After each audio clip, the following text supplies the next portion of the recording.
Kutaa arraatanaan immoo wanti ilaaluuf deemnu waa'ee question words kan jedhuuti jechuudha. Maali jechuun keessaniin oolu? Question words jechuun jechoota gaafii jechuudha jechuudha. Jechoonni gaafii maal jechuudha? Kana jechuun gaa namni tokko gaafii gaafachuu hin oolu. Yeroo gaafii gaafatu kanatti jechoota kam fayyadamee gaafii akka gaafatu qabu beekuu qaba jechuudha. So walumaa galatti gara barumsaa seennee takka takkaan kan ilaallu ta'a jechuudha.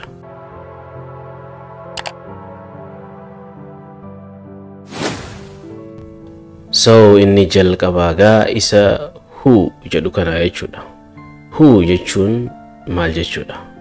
Akkuma agartan who jechuun eenyu jechuudha. Yeroo eenyummaa tokko gaafachuu barbaannu isa kanatti fayyadamnaa yookiin dhimma baanaa jechuudha. Akka ibsiisaa jedhutti it is used to ask the person who did the action jedha. Kana jechuun nama gocha tokko raawwate gaafachuuf kan nu gargaarudha jechuudha. Fakkeenyaaf isa jalqabaa kana ilaallu who is he jedha. Who is he? Who is he? Eenyu inni jechuudha. So eenyummaa nama sanii gaafattee jirta jechuudha. Fakkeenyi itti aanu kunis akka agarsiisutti who are you? Who are you? Akkuma canatti agartan who are you jennee dubbifnaa jechuudha. Who are you? Ati eenyu jechuudha jechuudha. Ati eenyu? Isa lammaffatti yeroo dhufnu what jedha jechuudha. What yookiin immoo what maal jechuudha. Yeroo akkamitti isa kan fayyadamuu dandeenyu? It is used to ask for information jedha. Information yookiin odeeffannoo gaafachuudhaaf kan tajaajilu yookiin kan ooludha jechuudha. Isa kanaas fakkeenya wajjin yoolaallee irra ifa ta'a jechuudha. So fakkeenyi inni jalqabaa what is it jedha. What is it? Hiikaan isaa maali? Maaliidha jechuudha. Maaliidha? Waan ifa hin taane maali jettee adda baafachuudhaaf jechuudha. Fakkeenyi inni lammaffaa what is this? What is this jedha. Kun immoo garaagarummaan isa kanarraa wanta tokko si dura jira, wanta san maal akka ta'e hin beektu. Maaliidha inni kun maali? Yookiin kuni kan argaa jirru kun maali jettee gaafachuudhaaf si barbaachisa yookiin itti fayyadamtaa jechuudha. Isa itti aanutti yeroo dabarru when jedha. When jennee dubbifna. When jechuun yoom jechuudha. Isa immoo yeroo akkam fayyada yookiin yeroo akkam itti fayyadamna. It is used to ask for the time of an event or an action jedha. Kana jechuun yeroo taateen yookiin gochi tokko itti raawwate gaafachuudhaaf kan nu tajaajilu yookiin kan fayyadudha jechuudha.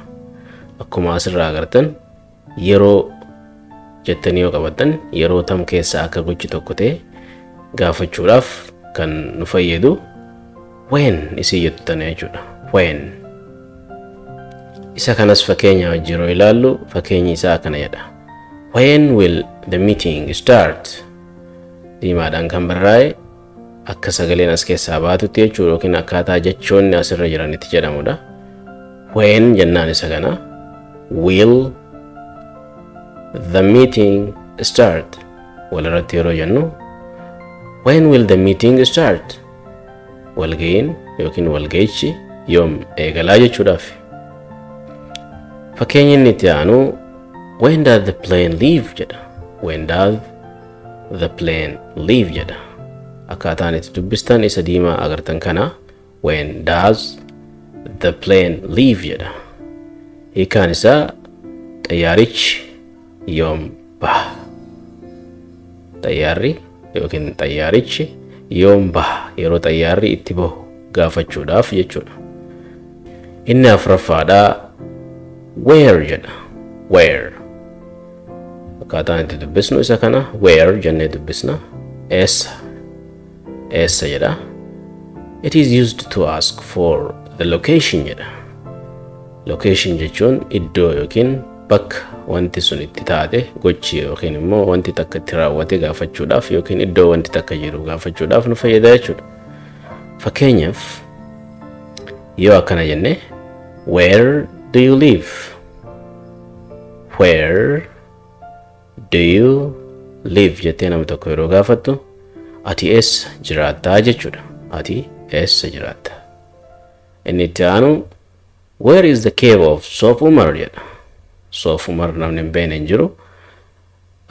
Iddoo inni itti argamu gaafachuu yoo barbaadde where is the cave of Sof Umar?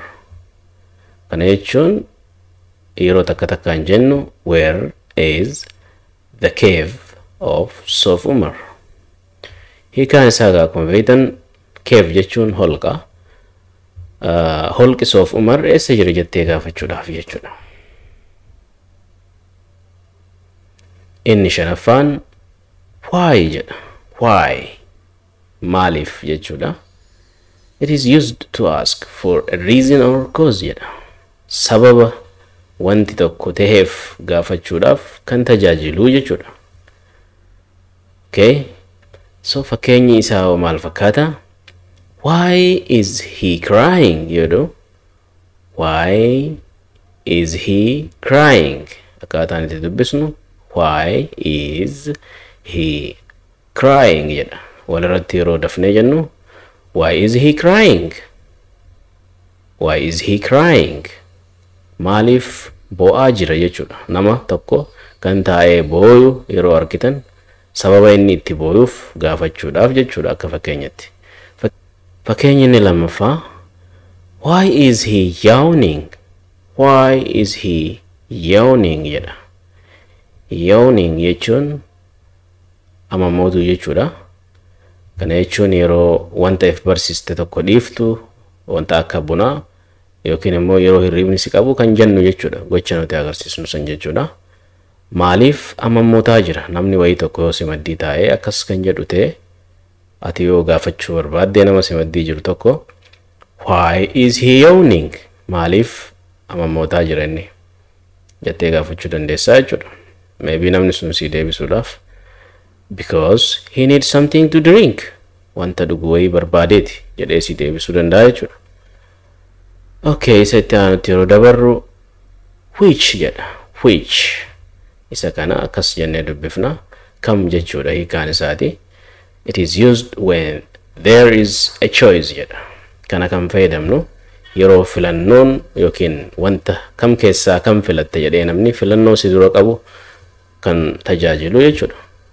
Akka fakkeenyatti yoo kan ilaallu ta'e which one do you choose? Amma fakkeenyaaf konkolaatoolee kana keessaa kam feeta kam filatta jedhanii isa kana keessaa kam barbaadde yoo siin jedhan so isatti fayyadamtee jirta jechuudha. Which isa jedhutti jechuudha. Kam kana moo kana filannoodha jechuudha. Okay, akkaataan itti dubbisnu which one do you choose jennaan jechuu isa kana. So hiikaan isaa kam filattaa jechuudha. Fakkeenyi lamaffaa which one is yours jedha. Which one is yours? Isa kana keessaa isa kamtu keeti jettee gaafachuudhaaf akkaataan itti dubbisnu asirratti illee which one is yours jedha. So hiikaan isaa kana jechuudha. Isa kamtu keeti. Mana kana moo mana kanaatu keeti. Lameen keessaa kamtu keeti yookiin immoo lamaa fi lama ol ta'uu danda'a keessaa kamtu keeti jechuudha. This one is mine jettee deebisuu dandeessa jechuudha. Isa kanaatu kooti jettee. Okay. Gara kan biraa yeroo dabarru whose jedha. Whose akkaataan itti dubbisnu akkuma agartan kana kan eenyu jechuudha. It is also used to show possession jedha. Possession kana jechuun qabeenya agarsiisuudhaaf jedha. Qabeenya eenyu akka ta'e agarsiisuudhaaf kan fayyaduudha jechuudha. Isa kanas fakkeenya wajjin yeroo ilaallu fakkeenyi isaa akkana jedha. Whose child is it? Whose child is it? Okay. Daa'ima eenyuuti jechuudha. Daa'ima wayii tokko argite yeroo kararra taa'us ta'uu danda'a yeroo ijaan argatu eenyummaa abbaa daa'ima sanii baruu yoo barbaadde whose child is it? Fakkeenyi inni itti aanu egaa whose bag is this? Whose bag is this? Jennee jechuudha. This. Inni kun immoo hiikaan isaa maali? Boorsaan yookiin shaantaan kun kan eenyuti jettee gaafachuudhaaf jechuudha. Abbaa eenyummaa shaantichaa yookiin immoo boorsaa sanii beekuudhaaf whose kan jedhutti fayyadamtaa yookiin dhimma baata jechuudha. Inni itti aanu egaa how jedha. How akkamitti jechuu yoo ta'u used to explain the process. Maal jechuudha? Kuni adeemsa ibsuudhaaf kan oolu jechuudha. Adeemsa wahii kan tahaa jiru yookiin kan ta'e ibsuudhaaf kan fayyadudha jechuudha. Fakkeenyi inni jalqaba how to edit a videos jedha asirratti nam tokko. How to edit videos yeroo jedhu akkamitti video edit goonaa kan jedhu yoo nama tokko gaafatu how jecha jettutti fayyadamuu qaba jechuudha. Akkamitti kan jedhu fayyadame waan san ergaa isaa san dabarfatu qaba jechuudha. How to edit videos. Okay. Fakkeenyi inni itti aanu how to use Zoom meeting app. How to use Zoom meeting app jedha. How to use Zoom meeting app. Kana jechuun akkamitti aappii Zoomii fayyadamna jedhee nam tokko yookaan gaafatu barbaadu ta'e bifa kanaan ibsataa jechuudha. Jecha how jettutti fayyadame. Walumaa galatti egaa barumsi keenya kan jechoota gaafiitiin wal qabatu kutaan tokkoffaan isaa kana fakkaata. Kutaa lammaffaa isaatiin hanga walitti deebinutti gaafii yoo qabaattan yookiin immoo yaada yoo qabaattan komentii viidiyoo tana jala nuu kaayuu hin dagatinaadha. Namni haarawaa ta'e immoo subscribe godhuu akka hin irraanfannee fi namoota biraatiifis viidiyoo kana share godhuu akka hin daganne isiniin jenna. Hammasittuu nagaan tura isiniin jenna.